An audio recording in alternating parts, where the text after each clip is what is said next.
Okay, तर last time आम्ही SN2 reaction पाहिली होती. आज आम्हाला SN1 रिएक्शन पाहायचे आहे, जिला आपण SN1 अशा प्रकारे लिहितो आणि वाचताना आपण तिला युनिमॉलिक्युलर न्यूक्लियोफिलिक सबस्टिट्यूशन रिएक्शन असं वाचतो. याच रिएक्शनला आपण सॉल्व्होलिसिस विथ फर्स्ट ऑर्डर रिएक्शन असंही म्हणू शकतो. काय आहे ते मी तुम्हाला पुढे सांगतोच. ओके, तर SN1 ला इथे SN1 ला 1 मध्ये जो 1 जो आहे तो इंडिकेट करतो युनिमॉलिक्युलर आहे. युनिमॉलिक्युलर्स मीन्स या रिएक्शनची ऑर्डर ऑफ रिएक्शन आणि मॉलिक्युलरिटी इथे सांगितली गेली आहे. N means nucleophilic and S for substitution replacement असं ते आहे. ओके, तर ही रिएक्शन समजून घेण्यासाठी आपण या रिएक्शनला समजून घेण्यासाठी एक एक्झाम्पल इथे मी काढतोय. तर जनरली आपली SN2 रिएक्शन जी आहे ती सुपर प्रायमरी किंवा प्रायमरी अल्किल हलाइड चांगल्या प्रकारे दाखवत होते. तर इथे SN1 रिएक्शन जनरली आपले टर्शरी अल्किल हलाइड जे आहे ते चांगल्या प्रकारे दाखवतात. तर इथे मी एक टर्शरी अल्किल हलाइड जो आहे तो घेतोय. ओके, इथे हा जो अल्किल ग्रुप आहे याला R1, याला R2 आणि याला R3 असं रिप्रेझेंट करतो आणि याच्यासोबत मी एखादा न्यूक्लियोफाईल जो आहे तो रिएक्ट करतोय. ओके, हा पण X आपला न्यूक्लियोफाईलच असतं. या न्यूक्लियोफाईलला X ला रिप्लेस करून आपल्याला इथे हा न्यूक्लियोफाईल जो आहे तो प्लेस करायचा आहे. तर इथे जो प्रोडक्ट मला भेटतं या SN1 रिएक्शन मध्ये तो रिसेमिक मिक्सचर आपल्याला भेटतं. तो प्रोडक्ट जो भेटतो तो रिसेमिक मिक्सचरच्या फॉर्म मध्ये भेटतं. आता हे इथे परत क्वेश्चन निर्माण झाला की हे रिसेमिक मिक्सचर काय असतं. ओके, तर रिसेमिक मिक्सचर म्हणजे मी तुम्हाला SN2 रिएक्शन सांगताना ऑप्टिकल ऍक्टिव्हिटी थोडंसं सांगितलं होतं. त्या ऑप्टिकल ऍक्टिव्हिटी मध्ये आपण असं म्हटलं होतं की जो सबस्टन्स लाईटला क्लॉकवाईज किंवा अँटी क्लॉकवाईज रोटेट करते त्याला आपण म्हणत असतो ऑप्टिकली ऍक्टिव्ह कंपाऊंड. ओके, ठीक आहे. सपोज एखादा सबस्टन्स जर लाईटला क्लॉकवाईज किंवा अँटी क्लॉकवाईज रोटेट करत असेल तर त्या सबस्टन्सला आपण काय म्हणतो ऑप्टिकली ऍक्टिव्ह कंपाऊंड म्हणत असतो. ठीक आहे. ओके, इथे असा सबस्टन्स आम्हाला भेटणार आहे की त्या सबस्टन्स मधले काही मॉलिक्यूल लाईटला क्लॉकवाईज रोटेट करतील आणि त्या सबस्टन्स मधले काही मॉलिक्यूल लाईटला अँटी क्लॉकवाईज रोटेट करतील. ओके, काही मॉलिक्यूल लाईटला क्लॉकवाईज आणि काही मॉलिक्यूल लाईटला अँटी क्लॉकवाईज रोटेट करतील आणि परिणाम असा होईल की त्यामुळे लाईट ना क्लॉकवाईज ना अँटी क्लॉकवाईज कुठंच रोटेट होणार नाही. अशा मिक्सचरला आपण म्हणत असतो racemic mixture. Okay, racemic mixture हे ऑप्टिकली इनॅक्टिव्ह असतं due to the internal competition. त्यामध्ये रिसेमिक मिक्सचर कुठेच लाईटला रोटेट करत नसतं. असं ते असतं, ते पण तुमच्या लक्षात येईल. तिथे रिसेमिक मिक्सचर का होतं याचं रिझन असं आहे का हा न्यूक्लियोफाईल या कार्बनवर फ्रंट साइडने अटॅक इथे करू शकत नाही due to the presence of हा ऍक्स असल्यामुळे तो बॅक साइडनी पण अटॅक करू शकत नाही. ओके, तर इथे कारण काय की इथे हे जे अल्किल ग्रुप आहे त्याला बॅक साइडनी पण अटॅक करू देऊ शकत नाही. ओके, त्यामुळे इथे काय होतं की सुरुवातीला या रिएक्शनला आपण जेव्हा पुढे पाहू तेव्हा तुमच्या लक्षात येईल की या रिएक्शन मध्ये पहिल्यांदा कार्बोकॅटायन फॉर्म होत असते आणि त्या कार्बोकॅटायन फॉर्म झाल्यावर हा न्यूक्लियोफाईल फ्रंट साइडनी किंवा बॅक साइडनी कोणत्याही साइडनी अटॅक करू शकतो आणि जेव्हा तो फ्रंट साइडनी किंवा बॅक साइडनी अटॅक करतं दोन्ही साइडनी तेव्हा आपल्याला रिसेमिक मिक्सचर भेटत असतं. म्हणजे थोडक्यात प्रोडक्ट जो आहे तो असा भेटते असं मी म्हणेल तुम्हाला. असं काढून दाखवतो इथे. सपोज हा R. ओके, R हा दुसरा R alkyl group R1 R2 आणि हा सपोज R3 आपला आणि हा अल्किल हलाइड जो होता इथे हा अल्किल हलाइड आपण रिप्लेस केला या न्यूक्लियोफाईल सोबत. तर इथे आपला न्यूक्लियोफाईल येईल. ओके, ठीक आहे. हा न्यूक्लियोफाईल येईल. ओके, ठीक आहे. ओके, म्हणजे या प्रोडक्ट हा जो प्रोडक्ट इथे मी काढला हा न्यूक्लियोफाईल या X ला रिप्लेस करून इथे ऍड झालेला आहे. म्हणजे याचा फ्रंट साइड अटॅक झाला. ओके, याचा जर मी बॅक साइड अटॅक जर तुम्हाला दाखवण्याचा प्रयत्न केला किंवा बॅक साइड अटॅक जर याचा काढून दाखवला तुम्हाला तर इथे याची मिरर इमेज असा आपल्याला प्रोडक्ट भेटतो. म्हणजे बॅक साइडने न्यूक्लियोफाईल गेला तर मिरर इमेज भेटतो. म्हणजे हा न्यूक्लियोफाईल बॅक साइडने गेलेला हा आपला कार्बन आणि हा आपला R1 हा आपला R2 आणि हा काय होईल आपला R3 अशा प्रकारचा प्रोडक्ट जो आपल्याला भेटतं. त्यामध्ये काय भेटतं की हा न्यूक्लियोफाईल जो आहे हा बॅक साइडने आलेला आहे. तर अशा टाइपचे प्रोडक्ट भेटतात. यातला हा जर लाईटला क्लॉकवाईज रोटेट करत असेल तर हा लाईटला अँटी क्लॉकवाईज रोटेट करतोय आणि परिणाम असा होतो की हे जर दोन्ही इक्विमोलर क्वांटिटीत असले म्हणजे सेम क्वांटिटीत असले तर लाईट कोणत्याच डायरेक्शनला रोटेट होत नाही. असं या रिएक्शनचं एक वैशिष्ट्य आहे. ओके, ठीक आहे.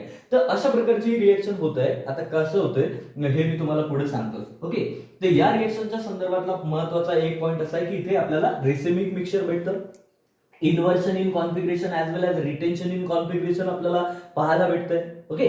आणि दुसरी गोष्ट या रिएक्शनच्या बाबतीतली अशी की एक पॉइंट आपल्याला असं लक्षात ठेवायचं आहे की ही रिएक्शन जी आहे ही टू स्टेप रिएक्शन आहे किंवा आपण याला 3 स्टेप मध्ये पण करू शकतो. मी दाखवतो तुम्हाला.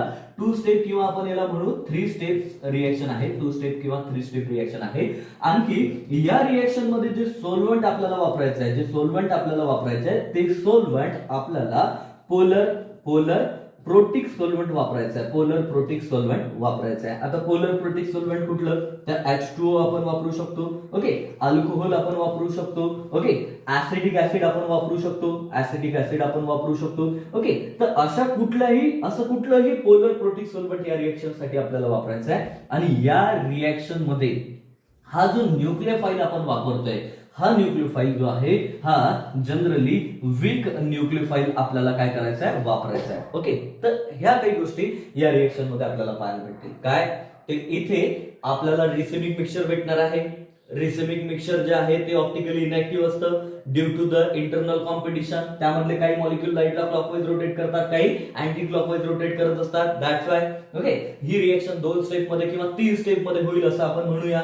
ओके. आणि या रिएक्शन मध्ये सॉल्व्हंट जे आहे ते पोलर प्रोटिक सॉल्व्हंट आपल्याला वापरायचं आहे. जसं की वॉटर किंवा अल्कोहोल किंवा ऍसिडिक ऍसिड किंवा कुठलंही ऍसिड आपल्याला वापरता येईल. आणि न्यूक्लियोफाइल जो आहे तो वीक न्यूक्लियोफाइल या रिएक्शन मध्ये आपल्याला वापरायचा आहे. ओके.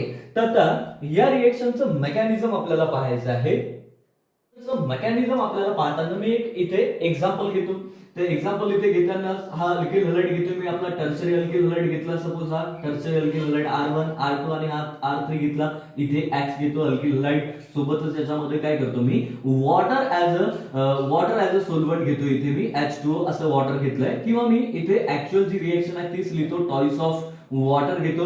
आणि सोबतच इथे ही रिएक्शन फॉरवर्ड डायरेक्शन गेल्यानंतर आपल्याला ओके म्हणजे R1 R2 आणि हा तुमचा R3 ओके R3 आणि हा इथे OH अल्कोहोल असं भेटणार आहे.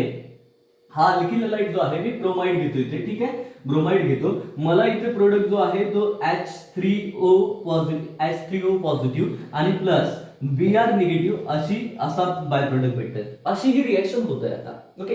आता या रिएक्शनचं मेकॅनिझम पाहिल्यावर तुमच्या लक्षात येईल की हा प्रोडक्ट असा कसा भेटला आपल्याला. सगळं व्यवस्थित सांगतो मी तुम्हाला. चिंता करण्याची गरज नाहीये. ओके. तर आता या रिएक्शनचं पहिल्यांदा आपण याचं मेकॅनिझम पाहू. तर मेकॅनिझम पाहताना मी इथे काय करतो पहिली स्टेप या रिएक्शनची जी आहे स्टेप फर्स्ट या रिएक्शनची इथे लिहितो. फर्स्ट स्टेप मध्ये काय होतं की हा जो आपला अल्किल हलाइड आहे टर्शरी अल्किल हलाइड जो काय आपण घेतलेला आहे हा टर्शरी अल्किल हलाइड जो घेतलेला आहे या टर्शरी अल्किल हलाइडवर ओके टर्शरी अल्किल ब्रोमाइडवर आपण जो न्यूक्लियोफाइलचा अटॅक घडून आणणार आहोत. हा न्यूक्लियोफाइलचा अटॅक फ्रंट साइडने होऊ शकते का? सांगा मला. फ्रंट साइडने होऊ शकतं का? तर पाहिल्यावर आपल्या क्लासमधल्या सगळ्यांच्या लक्षात आलं असेल की front side attack is not possible due to the presence of Br negative. Front साइडने तर शक्य नाहीये कारण Br निगेटिव्ह प्रेझेंट आहे. बरं मग आता फ्रंट साइडने न्यूक्लियोफाइल या कार्बनवर अटॅक करू शकत नाही तर तो न्यूक्लियोफाइल बॅक साइडने अटॅक करते हे आपल्याला माहिती आहे. आपण SN2 रिएक्शन मध्ये पाहिलं होतं. ओके. तर हा बॅक साइडने अटॅक करेल तर इथे बॅक साइड अटॅक पण पॉसिबल नाहीये. का नाहीये back side attack possible? Due to the presence of that R1 R2 and R3. हे जे R1 R2 आणि R3 घेतले हे बल्की ग्रुप असल्यामुळे बल्की ग्रुप असल्यामुळे तो बॅक साइडने पण अटॅक करू शकत नाही कोण? न्यूक्लियोफाइल. ओके. ठीक आहे. म्हणजे इथे फ्रंट साइड ऍज वेल ऍज बॅक साइड अटॅक सध्या पॉसिबल नाही आहे न्यूक्लियोफाइलचा. पुढे होतं कसा होतं ते मी तुम्हाला सांगतो.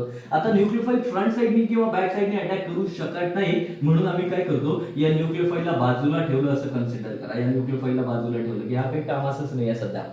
तर इथे आम्ही पहिल्या स्टेप मध्ये काय करतो या कार्बन आणि ब्रोमिनच्या मधातला बॉन्ड जो आहे तो ब्रेक करतो. आणि बॉन्ड ब्रेक करण्याची जी प्रोसेस आहे ती स्लो प्रोसेस राहील आणि म्हणून त्या प्रोसेसलाच आपण रेट डिटरमाइनिंग स्टेप असंही म्हणतो. ओके. तर या स्टेप मध्ये काय होतं की आपण पहिल्या स्टेप मध्ये म्हणजे या रिएक्शनच्या पहिल्या स्टेप मध्ये काय होतं रिएक्शनच्या मेकॅनिझमच्या पहिल्या स्टेप मध्ये कार्बन आणि ब्रोमिनच्या मधला बॉन्ड जो आहे तो आपल्याला ब्रेक करायचा आहे. ओके.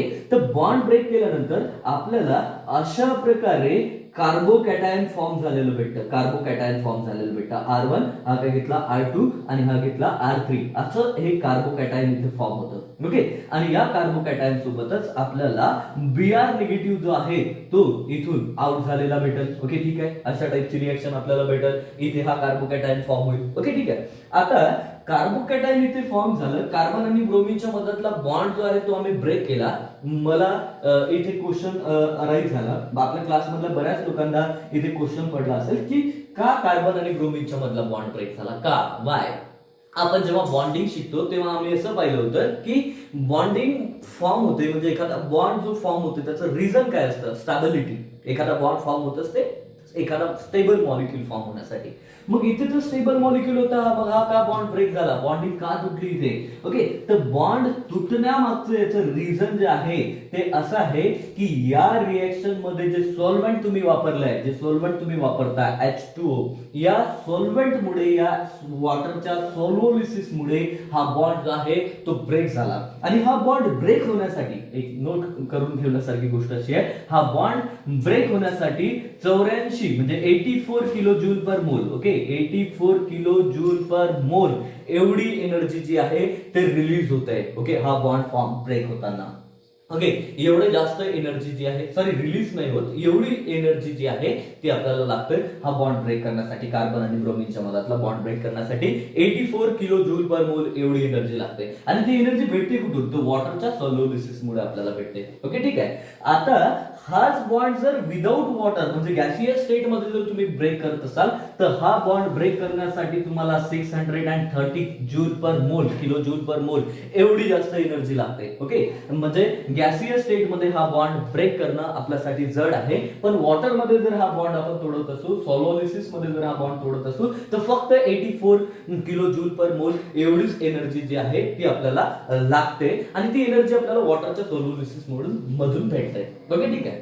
आता तुम्ही म्हणाल की ठीक आहे सर, बॉन्ड तर ब्रेक झाला, तेवढी एनर्जी तर आम्हाला वॉटरच्या सॉल्व्होलिसिस मिळून भेटली, पण हा कार्बोकॅटायन का तयार होईल, हा तर कार्बोकॅटायन स्टेबल नाही आहे, तर हा कार्बोकॅटायन का फॉर्म होईल, असाही क्वेश्चन काही लोकांपुढे आला असेल. तर त्याचं रिझन असं आहे रे बेटा की मी ते रिझन समजावून सांगण्यासाठी मी इथे काय करतो, R1 R2 आणि R3 जे घेतले आहेत ना ते मी मिथिल ग्रुप घेतो, म्हणजे आणखी थोडंसं व्यवस्थित लक्षात येईल. हा मिथिल ग्रुप घेतला, सपोज हा पण एक मिथिल ग्रुप घेतोय आणि हा पण एक मिथिल ग्रुप घेतो तुमचा. ओके, तर इथे पण आपल्याला काय भेटायला पाहिजे, सपोज CH3 हा CH3 असणार आहे आणि हा पण काय असेल, CH3 असेल. तर आता हा कार्बोकॅटायन स्टेबल कसा, ओके, हा कार्बोकॅटायन स्टेबल कसा, तर त्याचं रिझन असं आहे की या कार्बोकॅटायन मध्ये टोटल 9 अल्फा हायड्रोजन आयटम आहे, 9 अल्फा हायड्रोजन आयटम आहे. ओके, 9 अल्फा हायड्रोजनच्या हायपर कॉन्जुगेशन मुळे हा जो कार्बोकॅटायन इथे फॉर्म झाला हा स्टेबल आहे. ओके, आणि सोबतच याला 3 मिथिल ग्रुप अटॅच आहेत, 3 मिथिल ग्रुप अटॅच आहेत. या 3 मिथिल ग्रुपच्या पॉझिटिव्ह इंडक्टिव्ह इफेक्ट मुळे पण हा जो कार्बोकॅटायन आहे हा स्टेबल कार्बोकॅटायन फॉर्म झाला. ओके, म्हणजे तुमच्या लक्षात आलं असेल की हा जो कार्बोकॅटायन इथे फॉर्म झाला हा स्टेबल कार्बोकॅटायन फॉर्म झालेला आहे. ओके, आणखी एक गोष्ट लक्षात घ्या की SN1 रिएक्शन असेच मॉलिक्यूल दाखवतील की जे मॉलिक्यूल स्टेबल कार्बोकॅटायन फॉर्म करू शकतील. ओके, रिएक्शनच्या एंड मध्ये मेकॅनिझम कंप्लीट झाल्यावर असे मी काही एक्झाम्पल घेऊन तुम्हाला दाखवेल की कुठले मॉलिक्यूल स्टेबल कार्बोकॅटायन फॉर्म करू शकतात. ठीक आहे, तर आपण रिएक्शनचं मेकॅनिझम आपण पाहायला घेतलंय. रिएक्शनचं मेकॅनिझम पाहायला घेत असताना आपण एक एक्झाम्पल इथे घेतलंय, टर्शरी ब्युटिल ब्रोमाइडचं एक्झाम्पल आपण घेतलंय. ओके, R1 R2 R3 घेतलं होतं ते पण चालेल, पण इथे व्यवस्थित लक्षात देण्यासाठी मी थोडंसं करेक्शन केलं. तर टर्शरी ब्युटिल ब्रोमाइड घेतला होता आणि टर्शरी ब्युटिल ब्रोमाइडचं कन्व्हर्शन आपल्याला टर्शरी ब्युटिल अल्कोहोल मध्ये होणार होतं, म्हणजे टर्शरी ब्युटिल ब्रोमाइडचं कन्व्हर्शन टर्शरी ब्युटिल अल्कोहोल मध्ये होणार होतं. असा प्रोडक्ट आपल्याला भेटणार होता. Tertiary butyl bromide, water add केलं, tertiary butyl alcohol plus H3O, okay, H3O positive आणि Br निगेटिव्ह असा प्रोडक्ट आपल्याला भेटणार होता. या रिएक्शनचं मेकॅनिझम समजून घेण्यासाठी पहिली स्टेप आम्ही घेतली की ज्या स्टेप मध्ये आम्ही कार्बन आणि ब्रोमिनच्या मधला बॉन्ड जो आहे तो ब्रेक केला आणि तो बॉन्ड ब्रेक होण्यासाठीची जी स्टेप होती ती स्लो स्टेप होती, रेट डिटरमाइनिंग स्टेप होती आणि त्या स्टेप मध्ये कार्बोकॅटायन फॉर्म झालं पाहिजे. ओके, सेकंड स्टेप मध्ये काय होईल तर हे जे काही कार्बोकॅटायन आपलं फॉर्म झालेलं आहे CH3 bond CH3 bond CH3 हे जे काही टर्शरी कार्बोकॅटायन आपलं फॉर्म झालेलं आहे हे स्टेबल कार्बोकॅटायन आहे. या कार्बोकॅटायनचं हायब्रिडायझेशन कुठलं आहे ते मला सांगा. तर या कार्बोकॅटायनचं हायब्रिडायझेशन sp2 आहे, हे तुम्हाला लक्षात घ्यायचं आहे. sp2 हायब्रिडाइज कार्बोकॅटायन फॉर्म झालेलं आहे.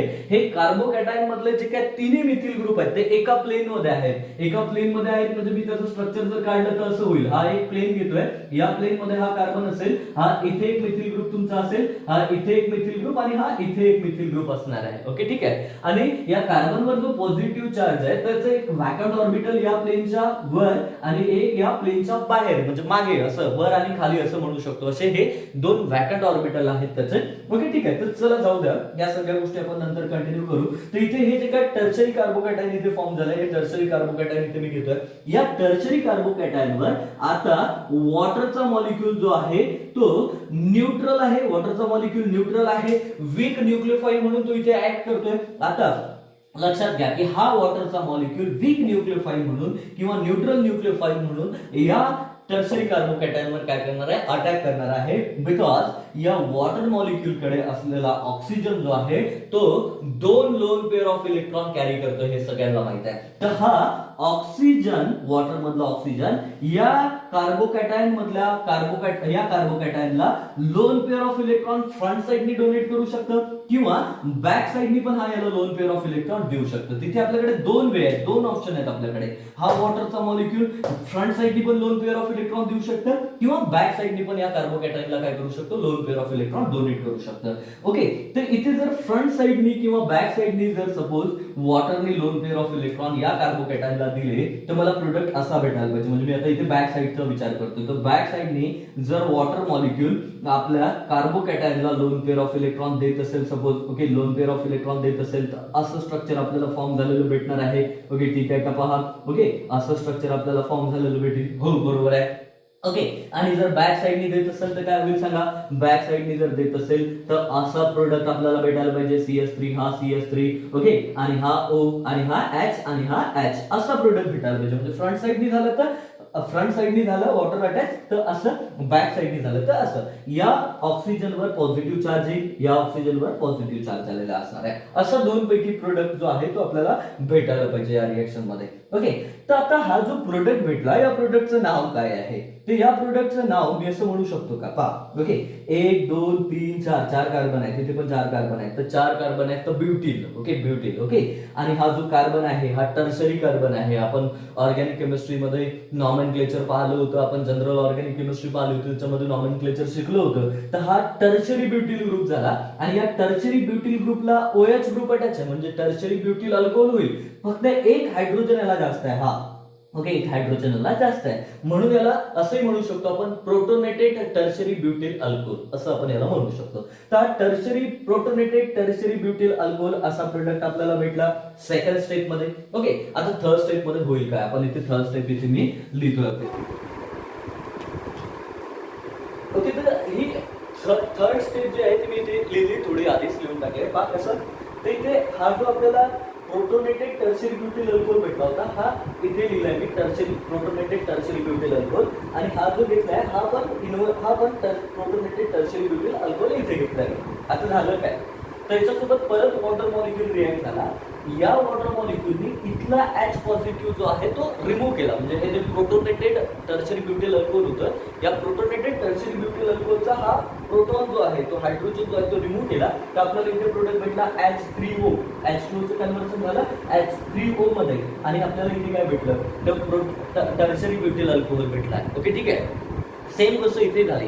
ओके, सेम गोष्ट काय झाली की हे जे काय प्रोटोनेटेड टर्शरी ब्युटील अल्कोहोल होतं, या प्रोटोनेटेड टर्शरी ब्युटील पासून या वॉटरने प्रोटॉन जो आहे तो घेऊन घेतला, प्रोटॉन घेतला आणि फॉर्म झालं काय H3O. ओके, H3O फॉर्म झालं आणि इथे पण टर्शरी ब्युटील अल्कोहोल फॉर्म झालाय. म्हणजे हे दोन टर्शरी ब्युटील अल्कोहोल फॉर्म झालाय. यातला एक टर्शरी ब्युटील अल्कोहोल होऊ शकते की लाईटला क्लॉकवाईज रोटेट करत असेल, आणि हे जे दुसरं टर्शरी ब्युटील अल्कोहोल फॉर्म झालंय हे अँटी क्लॉकवाईज लाईटला रोटेट करत असेल, असं काही होत असेल तिथे. ओके, क्लॉकवाईज आणि अँटी क्लॉकवाईज हे लाईटला रोटेट करत असतील. आणि जर हे टर्शरी ब्युटील अल्कोहोल हे क्लॉकवाईज आणि अँटी क्लॉकवाईज रोटेट करणारे अल्कोहोल जर रिसेमिक मिक्सचर मध्ये इक्विमोलर क्वांटिटीज असतील, तर इथे जे काय मिक्सचर फॉर्म झालं ते मिक्सचर रिसिमिक मिक्सचर असणार आहे. काय असणार आहे?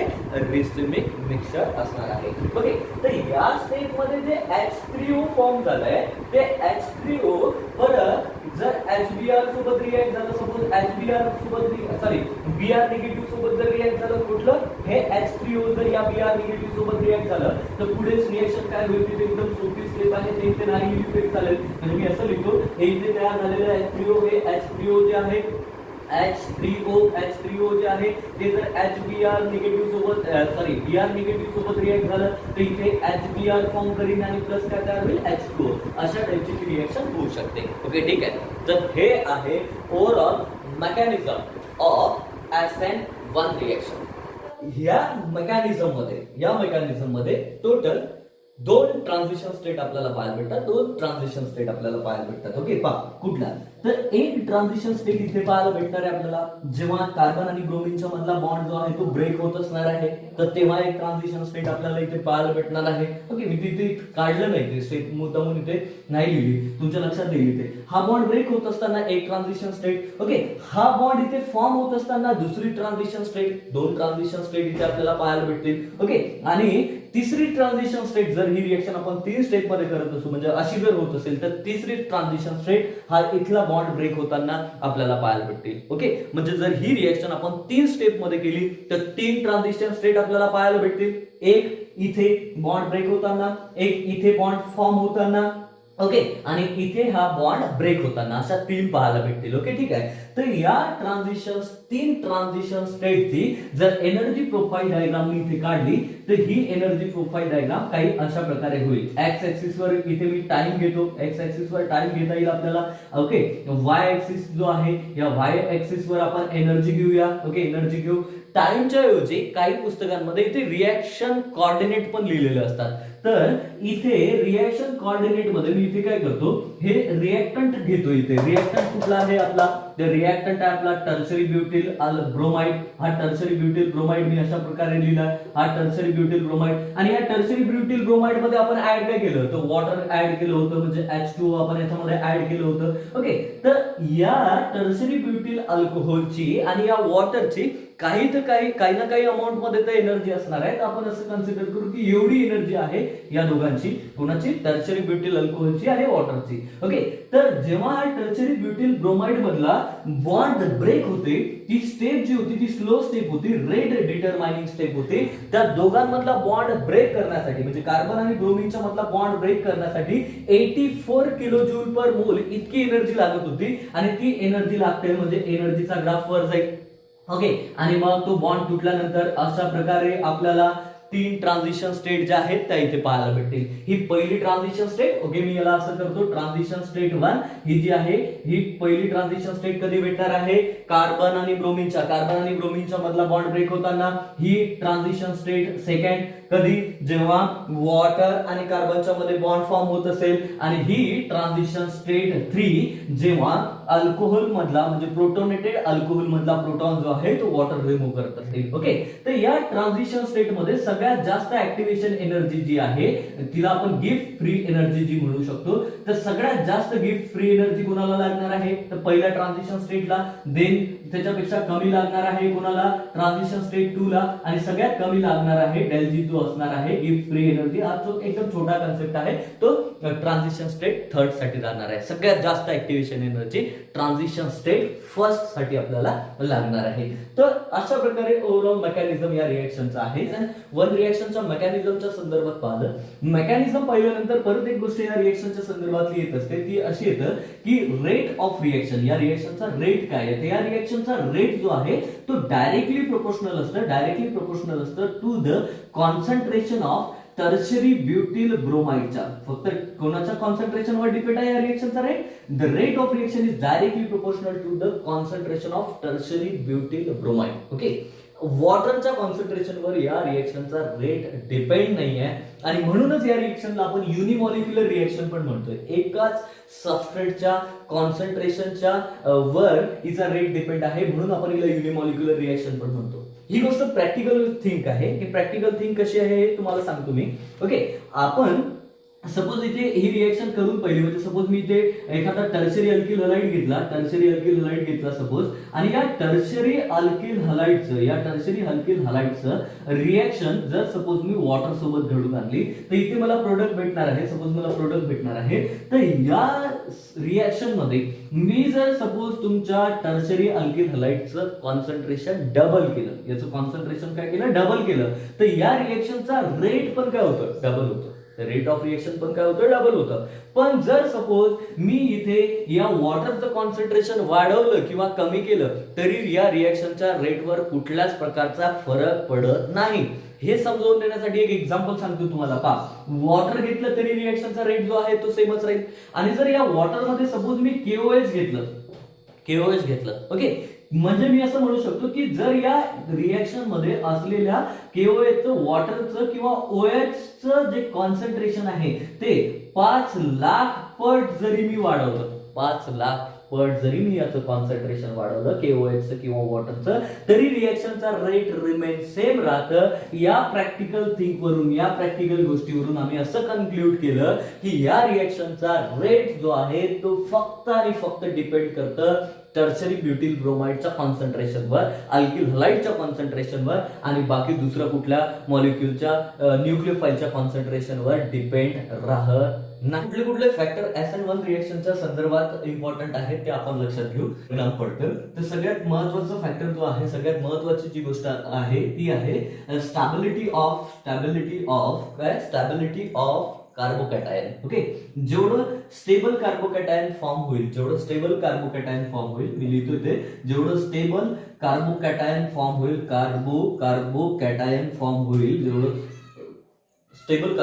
फॉर्म होईल, तेवढं SN1 रिएक्शन होण्याचा चान्स जो आहे तो जास्त असतं. तर मग स्टेबल कार्बोकॅटायन कुठला आहे, तर आपल्याला माहिती आहे सगळ्यात स्टेबल कार्बोकॅटायन टर्शरी आहे, त्यापेक्षा सेकंडरी आणि त्याच्यापेक्षा काय प्रायमरी जे आहे ते वीक कार्बोकॅटायन आहे. तर स्टेबल कार्बोकॅटायन जिथे फॉर्म होईल तिथे आपली SN1 रिएक्शन जी आहे ती होणार आहे. मग आता स्टेबल कार्बोकॅटायन कुठं असते हे तर आपल्याला माहिती आहे की टर्शरी कार्बोकॅटायन सगळ्यात जास्त स्टेबल असते, आपल्याला माहिती आहे. पण आणखी स्टेबल कार्बोकॅटायन कोण फॉर्म करू शकते, तर अलिलिक कंपाऊंड जे आहेत, ओके, अलिलिक कंपाऊंड जे आहेत ते स्टेबल कार्बोकॅटायन फॉर्म करतात. फॉर एक्झाम्पल, मी इथे CH2 डबल बॉन्ड CH आणि इथे काय घेतला CH आणि इथे सपोज हा CH3 घेतला असा, ओके, आणि हा इथे Cl घेतलाय सपोज, ओके. तर हा इथून जर मी Cl काढला तर हे जे काय कार्बोकॅटायन इथे फॉर्म होईल तर हे स्टेबल कार्बोकॅटायन आहे, कारण इथला जो डबल बॉन्ड आहे तो इथे डिलोकलाइज होऊ शकतं. स्टेबल कार्बोकॅटायन त्यामुळे इथे काय होईल, फॉर्म होईल. आणि म्हणून अलिलिक कार्बोकॅटायन जे आहेत ते पण स्टेबल असतात. अलिलिक कार्बोकॅटायन मध्ये आणखी मी एखादं एक्झाम्पल घेतो. सपोज CH2 इथे CH घेतलाय, ओके, CH घेतला आणि इथे काय घेतलं तुमचा, परत त्याला काय घेतला CH डबल बॉन्ड काय घेतला तुमचा CH2 घेतला. असं कार्बोकॅटायन म्हणजे सपोज इथे जर क्लोरीन अटॅच असतं आणि हा क्लोरीन इथून निघून गेल्यावर जर इथे कार्बोकॅटायन फॉर्म झालं असतं तर हे कार्बोकॅटायन या कार्बोकॅटायन पेक्षा हे स्टेबल आहे, कारण इथे परत 2 ठिकाणी चान्स आहे की डिलोकलाइज होण्याचा चान्स, ओके. तर अलिलिक कार्बोकॅटायन पण खूप जास्त स्टेबल असतात. देन आपल्याकडे बेन्झिलिक कार्बोकॅटायन पण जास्त स्टेबल असतात. बेन्झिलिक कार्बोकॅटायन सपोज मी हा बेन्झिलिक कंपाऊंड काढला, बेन्झिल क्लोराइड काढला. या बेन्झिल क्लोराइड मधला हा क्लोरीन जर इथून मी घालवला तर इथे या कार्बनवर पॉझिटिव्ह चार्ज यायला पाहिजे आणि हा पॉझिटिव्ह चार्ज या बेन्झिनच्या रिंग सोबत डिलोकलाइज होतं. दॅट्स वाय हे पण स्टेबल कार्बोकॅटायन फॉर्म करतात. आता याच्यापेक्षा चांगलं स्टेबल कार्बोकॅटायन जे आहे ते या केस मध्ये असेल कदाचित, ओके. पहा, इथे 2 बेन्झिनच्या रिंग आहेत, 2 फिनिल रिंग आहेत, ओके, अटॅच आहेत या कार्बनला. इथे सपोज क्लोरीन असता तुमचा, ओके, इथून क्लोरीन निघून गेल्यावर इथे जर काय पॉझिटिव्ह चार्ज आला असता, हे कार्बोकॅटायन या कार्बोकॅटायन पेक्षा स्टेबल आहे. तर अशा प्रकारे हे जे स्टेबल कार्बोकॅटायन फॉर्म करू शकते ते SN1 रिएक्शन जे आहे ते दाखवू शकतात, ओके. आणखी जर सपोज आपण विचार केला फोर्थ आणखी जर गोष्ट कोण कार्बोकॅटायन आणखी स्टेबल फॉर्म करू शकते, तर काही कंपाऊंड असे असतात.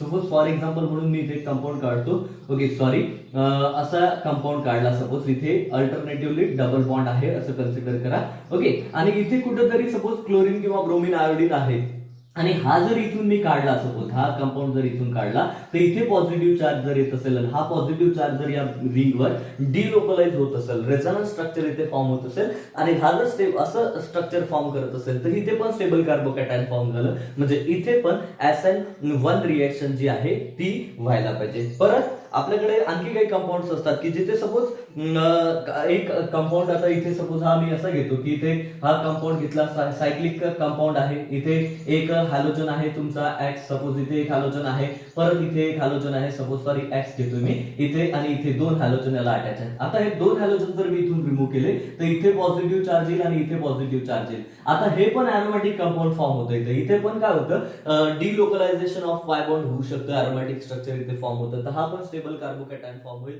That's why